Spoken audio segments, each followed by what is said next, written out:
नमस्कार दोस्तों, मैं सुरेंद्र कुमार भारत आप सबका स्वागत करता हूं आपके अपने YouTube चैनल पॉलिटी लाइफ में। और आज की इस वीडियो में हम डिस्कस करने वाले हैं कैबिनेट मिशन प्लान।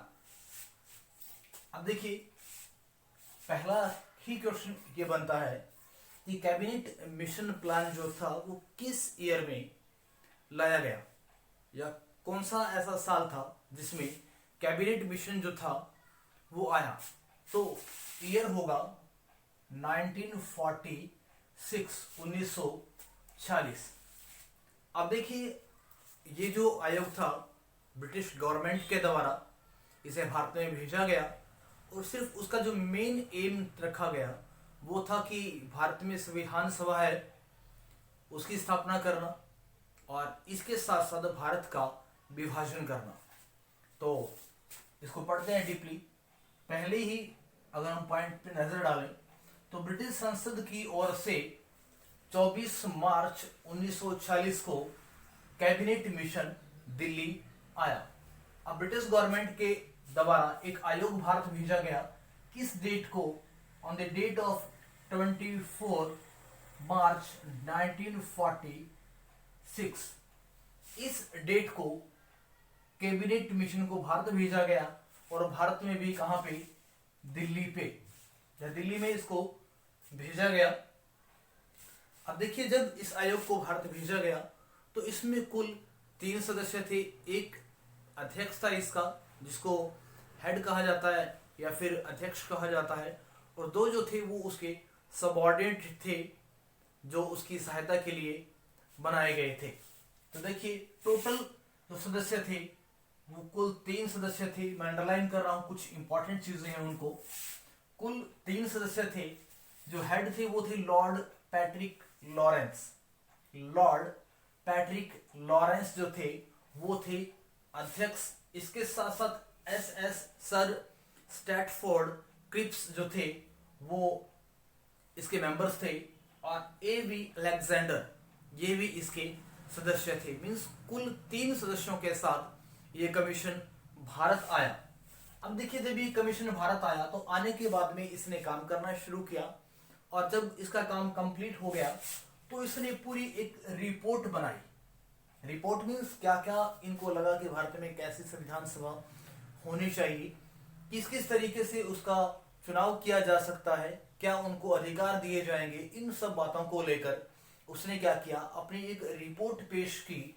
और जो रिपोर्ट पेश की गई वो की गई 16 मई 1940 को।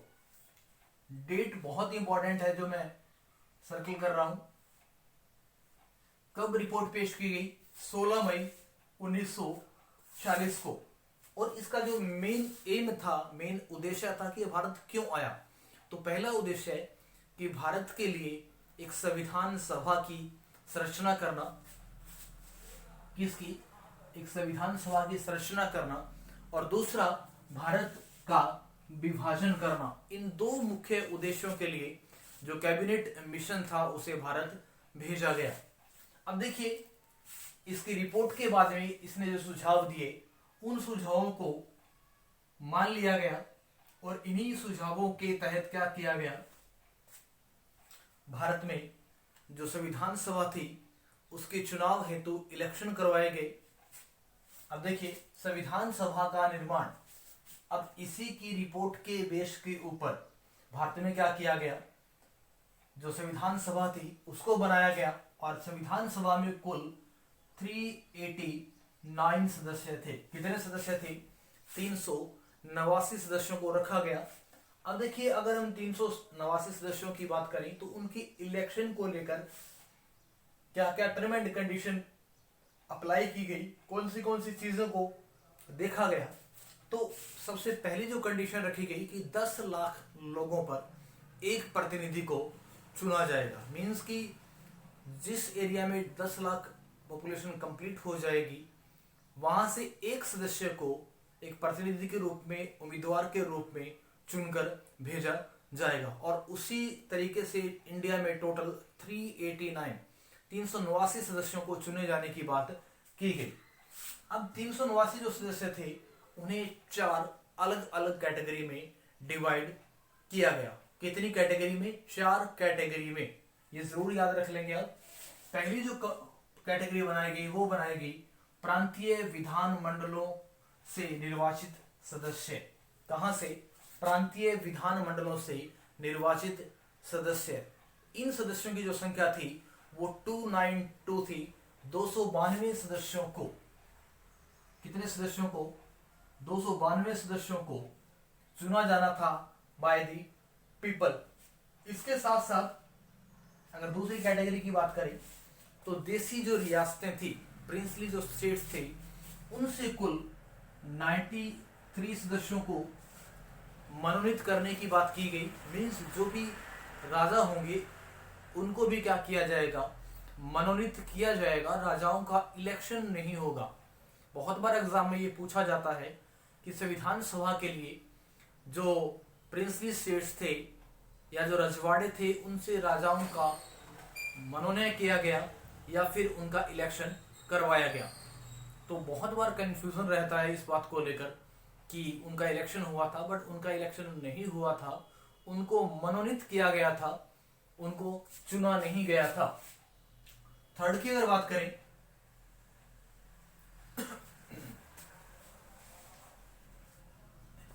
कि कमिश्नरी क्षेत्र मीन्स जो केंद्र शासित क्षेत्र थे उनसे क्या किया गया? 4 सदस्यों को चुना गया। मीन्स 4 सदस्य होंगे जिनको क्या किया जाएगा? चुना जाएगा। अब देखिए जो 389 सदस्य थे उनको अलग अलग 3 भागों में बांटा गया कि देसी रियासतों से कितने होंगे? 93। प्रांतीय जो क्षेत्र होंगे उनसे लगभग 292 सदस्य हैं।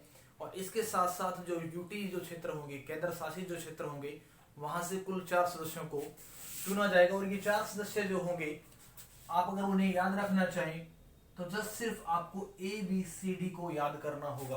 क्या? ABCD। ए से अजमेर, बी से बलूचिस्तान, सी से कुरन और डी से दिल्ली। इन 4 क्षेत्रों से एक एक सदस्य को चुना गया। अब देखिए हुआ क्या कि इसके इलेक्शन के लिए सारी की सारी जो तैयारियां थी वो कर ली गई। और जुलाई 1940 को मंथ और जो डेट है वो आप जरूर याद रखें कि जुलाई 1940 को संविधान सभा के लिए 292 सीट्स के ऊपर जो इलेक्शन थे वो करवा लिए गए। इलेक्शन संविधान सभा के कब?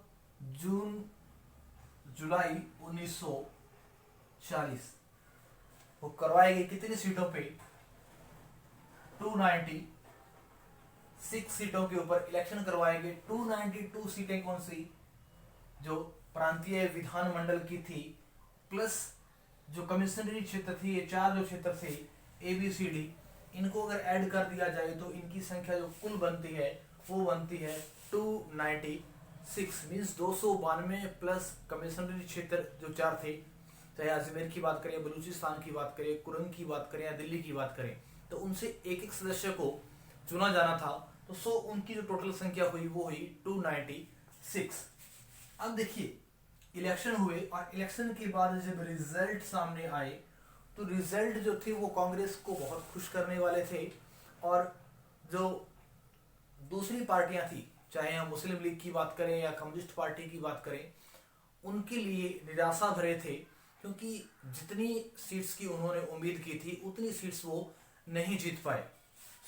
इसका जो रिजल्ट था उसमें कांग्रेस को 208 सीटें, कांग्रेस पार्टी को 208 सीटें, जो सबसे बड़ा दल बन के उभरा।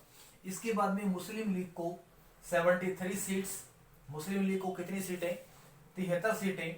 इसके अलावा जो कुछ दूसरी पार्टियां थी उनको कुल 7 सीट, और स्वतंत्र या निर्दलीय जो सदस्य थे उनको कुल 8 सीट्स मिली। अब इस तरीके से अगर इनका हम टोटल करें तो टोटल होगा 296। अब देखिए इलेक्शन के जो परिणाम थे वो बहुत सारी पार्टियों के लिए तो बहुत ज्यादा अच्छे थे, चाहे हम कांग्रेस की बात करें, बट कुछ ऐसी पार्टियां थी जिन्होंने इसके इलेक्शन को या इसका जो रिजल्ट हुए उनको नहीं माना, और उनमें से मुस्लिम लीग एक थी।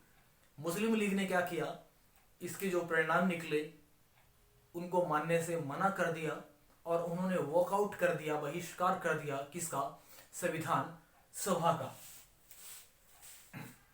इलेक्शन परिणामों के चलते मुस्लिम लीग ने संविधान सभा का बहिष्कार किया और जब उन्होंने बहिष्कार किया तो 16 अगस्त, डेट देखिए, 16 अगस्त को प्रत्यक्ष कार्यवाही दिवस के रूप में मनाया। किन्होंने, मुस्लिम लीग ने। बहुत बार ये पूछा जाता है कि प्रत्यक्ष कार्यवाही दिवस क्या था, तो प्रत्यक्ष कार्यवाही दिवस जो था वो मुस्लिम जो कम्युनिटी थी उनके द्वारा एक प्लान करके जो दंगे थे उनको भड़काया गया था हिंदुओं के खिलाफ। जगह जगह हिंसाएं हुई और वो सारी की सारी जो हिंसाएं थी वो प्रॉपर प्लानिंग के तहत की गई थी। इसलिए इस दिन को मोहम्मद अली जिन्ना और मुस्लिम लीग के द्वारा प्रत्यक्ष कार्यवाही दिवस के रूप में मनाया गया और इसका जो एम था वो था कि संविधान सभा का बहिष्कार करना और इसके साथ साथ जुलाई 1946 में हुए संविधान सभा के जो इलेक्शन थे उनका विरोध करना। अब देखिए इसके बाद में हुआ क्या कि इलेक्शन के बाद में 2 सितंबर 1940 को, कब, 2 सितंबर 1940 को एक अंतरिम सरकार का गठन किया गया। एक बार आप इसका स्क्रीनशॉट ले लें, कहीं ऐसा ना हो कि मैं पूरे बोर्ड को रब कर दूं और आप जो कंटेंट है उसको लिख ना पाए। अब हुआ क्या कि 2 सितंबर को जब अंतरिम गवर्नमेंट की स्थापना की गई या जब अंतरिम गवर्नमेंट को स्थापित किया गया तो उसमें भी जो मोहम्मद अली जिन्ना थे या मुस्लिम लीग थी वो शामिल नहीं हुई। और इस अंतरिम गवर्नमेंट में क्या किया गया, पंडित जे.एल. नेहरू जो थे उन्हें उपाध्यक्ष के रूप में चुन लिया गया। मीन जो कार्यकारिणी के जो मेन अध्यक्ष थे उनके रूप में उन्हें क्या कर लिया गया, चुन लिया गया। इसके साथ साथ अब देखिए अंतरिम गवर्नमेंट की स्थापना कब हुई, 2 सितंबर 1946 को पहली बार। अब यहां क्या किया गया, अंतरिम गवर्नमेंट का चुनाव किया गया, चुना गया। बट इसमें क्या हुआ, मोहम्मद अली जिन्ना और जो मुस्लिम लीग थी इन दोनों ने कहा कि हम इसमें शामिल नहीं होंगे। बट लेटर ऑन हुआ कि दूसरी बार कब, 26 अक्टूबर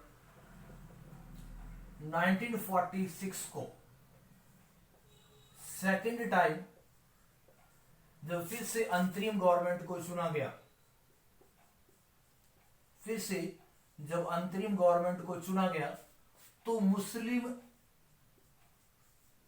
लीग के 5 जो सदस्य थे वो जो संविधान सभा थी उसके समर्थन में आए और इन 5 सदस्यों को जो भारतीय संविधान सभा थी उसके अंदर चुन लिया गया। अब देखिए इसके अलावा कुछ 1-2 पॉइंट और जो काफी हैं वो जो इंपॉर्टेंट है यहां तक की सेक्शन में कि जो संविधान सभा के जो सदस्य थे उनमें से कुछ के बारे में पूछा जाता है कि उनका इलेक्शन किस एरिया से हुआ। अगर हम सबसे पहले बात करें डॉक्टर भीमराव अंबेडकर के बारे में तो उनको चुना गया बंगाल से या बंगाल क्षेत्र से उनको चुना गया। इसके साथ साथ सच्चिदानंद जो सिन्हा थे उनको चुना गया बिहार से। अब देखिए संविधान सभा में 2 ऐसे मेंबर्स थे, 2 ऐसे सदस्य थे जो बहुत ज्यादा प्रोमिनेंट थे, बहुत ज्यादा पॉपुलर थे, बट उनको संविधान सभा के लिए नहीं चुना गया। उनमें से अगर बात करूं मुस्लिम जो लीग थी उसके जो आला कमान थे, उसके जो हेड थे मोहम्मद अली जिन्ना, इनको संविधान सभा के लिए नहीं चुना गया। और इसके साथ साथ बात करें